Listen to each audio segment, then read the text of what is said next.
Good morning, everybody, and welcome back to my channel. So today I have 3 fragrances to talk to you about that are new to my collection. So if you're interested in hearing my thoughts on these perfumes, then stay tuned. Also, if you're not subscribed, definitely consider doing so that you don't miss any more fragrance, home decor, minimalism, and decluttering related content. And without further ado, let's get started. Okay guys, so as you can tell from the title of the video, I have 3 perfumes to talk with you guys about today. And these 3 perfumes are relatively new to my collection, and I just kind of wanted to give you my thoughts on all 3 of them. So we will start out with the one that I used to own before and recently brought back into my collection, which is Valentino Donna. So Valentino Donna is a really beautiful lipsticky leather sort of perfume. This is one of the classiest perfumes I've ever smelled in my life.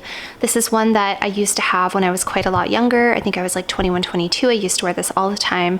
And for some reason, I don't know if the bottle ran out and I just didn't rebuy it or what happened, but I ended up not having it in my life for quite a while. Valentino Donna is one of those perfumes that I feel is just sort of like a must-have for every woman. It's just a super classy, like I say, it's got a bit of a lipsticky, makeup-y kind of a vibe to it. It just smells really glamorous and very sophisticated. So the notes that are in here are rose, iris, vanilla. There's also leather, there's a little bit of patchouli, and there's also bergamot. So the opening of this perfume is so beautiful. When I first spray this, I get a little bit of that bergamot. It's got like a little bit of a citrusy punch in the opening, just very, very subtly.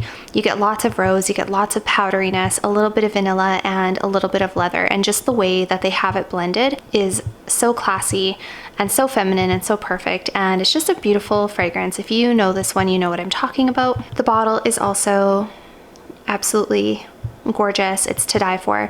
Normally the juice in this is a little bit more pink, but this is a brand new bottle, so it's just a touch pink, but it's pretty clear at this time, and I'm actually looking forward to when it becomes a little bit more pink because or a little darker, because I do like when the juice is just a touch darker. So anyway, this is a really beautiful one I've added back to my collection. This is one that I don't really wear very often, but every single time I spray it, I fall in love with it all over again. So definitely a must-have for me. Okay, so the next one is Nina Ricci L'Extase. Now this perfume I have been wanting to try for a really, really long time. I keep seeing people talk about it. It keeps popping up all over forums and all over social media. And I finally just had to bite the bullet and try it because I thought it was going to be a really sexy, incredible date night perfume.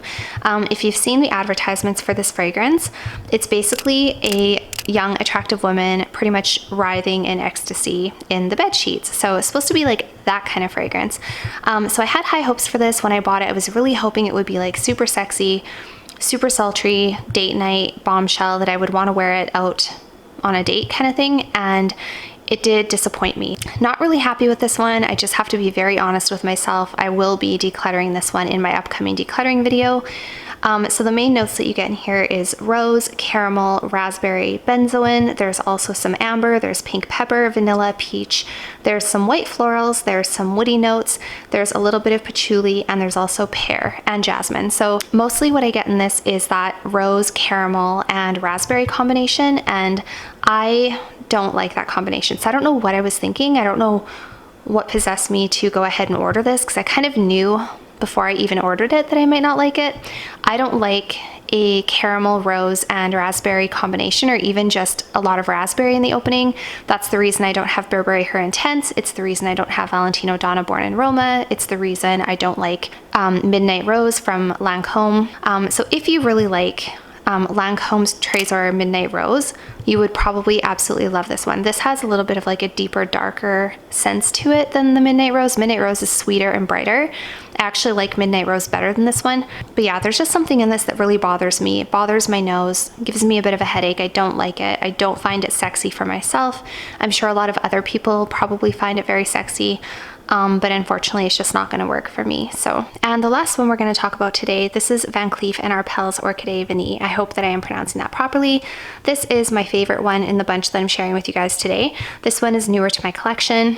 It's a very popular vanilla fragrance. I've seen so many people talk about it. I don't even know where to begin. I think almost every YouTuber has hyped this up at one point or another.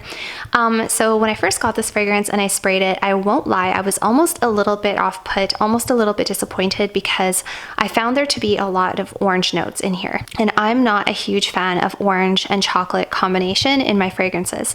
A lot of people have compared this to like the chocolate oranges that you can get at Christmas time. I might be the only person on the planet who doesn't like those. I do not like the way they smell. I don't like the way they taste.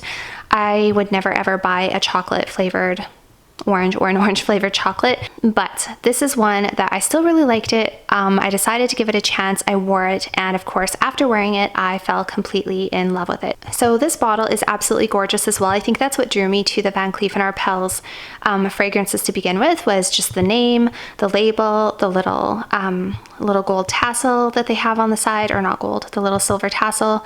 The bottle just looks amazing, and the price wasn't too bad either. I can't remember where I purchased this one. I think I actually got this one from perhaps Holt Renfrew, so I might have paid full price for this actually.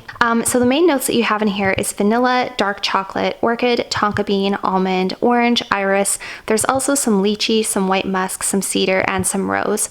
And what I mostly get from this is vanilla, orange, a little bit of florals, and then chocolate. So initially, like I said, I didn't like that orange chocolate combination. It kind of really turned me off actually. But what I found with this fragrance is that after I spray it on myself, the orange chocolate combination really softens up and it becomes more of just a really sweet, yummy, delicious, chocolatey vanilla scent. And if you've ever smelt Hugo Boss Private Accord for Her, that one was also a chocolatey orange fragrance, but that one had a really horrible performance. Like, I blind purchased that based on so many people's recommendations, and I was really, really disappointed in the performance. This, however, is a chocolatey orange combination that will blow, like that one blows that one out of the water. This one is much longer lasting, much better projecting, and to me it smells way, way better. So if you've been tempted to get the Hugo Boss Private Accord for Her, I would say save your money and just get this one, honestly. So I've actually been wearing this one to the gym lately. I just got this bottle and you can see I've already put a little dent in it because I've been loving this so much. I know this isn't really an appropriate gym perfume. It's not fresh or clean or anything like that. It's like the opposite of what you would wear to the gym. But I've been loving it because as my body heats up and as I start to like move around a little bit and my skin gets a little bit more warm, this fragrance just really comes to life and becomes captivating and warm and sweet. And what I also like about it is that I know people can smell it on me, because I've had a couple of compliments already wearing this perfume. One of them was my daughter, so let's be fair here, but yeah, I've had lots of compliments. People can tell when you're wearing this beautiful fragrance, really happy with it. Like I said, I've discovered in myself that I'm not a huge vanilla freak. Like, I probably prefer citrusy, woody, floral fragrances, patchouli fragrances. That's kind of like more my thing. But in terms of vanillas, this one has really, really impressed me and I'm very, very happy with it. So anyways, if you're interested in any of these perfumes, the links to all of them will be down below, and do keep your eyes peeled because I will be doing a decluttering video very soon, and this one will be a part of that decluttering video. So that's it for today's video, you guys, and I'm curious to know down below in the comments if you have any of these and what your thoughts are on these fragrances as well. Also, if you haven't, do consider heading on over and following me on Instagram, where I share a lot of outfits of the day, scents of the day, minimalism, home decor, and other content that you're not going to see here on YouTube. And I will see you guys all next time. Bye for now.